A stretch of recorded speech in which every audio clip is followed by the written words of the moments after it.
തൃശൂർ പെരിങ്ങോട്ടുകര കരുവാംകുളത്ത് വീടിന് നേരെ സ്ഫോടക വസ്തു എറിഞ്ഞു. കരുവാംകുളം ഗുരുജി റോഡിൽ നായരിപ്പറമ്പിൽ ബിജുവിന്റെ വീടിന് നേരെയാണ് ബൈക്കിലെത്തിയ മൂവർ സംഘം സ്ഫോടക വസ്തു എറിഞ്ഞത്. ഉഗ്രശബ്ദത്തോടെ സ്ഫോടക വസ്തു വീടിന്റെ മുൻവശത്ത് വീണ് പൊട്ടിത്തെറിച്ചു. ബിജുവിന്റെ അമ്മയും ഭാര്യയും വിദ്യാർത്ഥികളായ 4 പെൺമക്കളുമാണ് വീട്ടിലുള്ളത്. വീട്ടിൽ കാര്യമായ നാശനഷ്ടങ്ങളൊന്നും ഉണ്ടായിട്ടില്ല.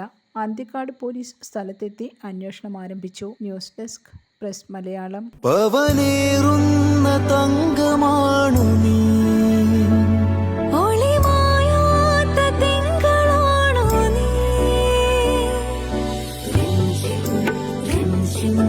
കൊഞ്ചം നിലാ എന്നും സ്വന്തം രാജകുമാരി. Be a Rajakumari.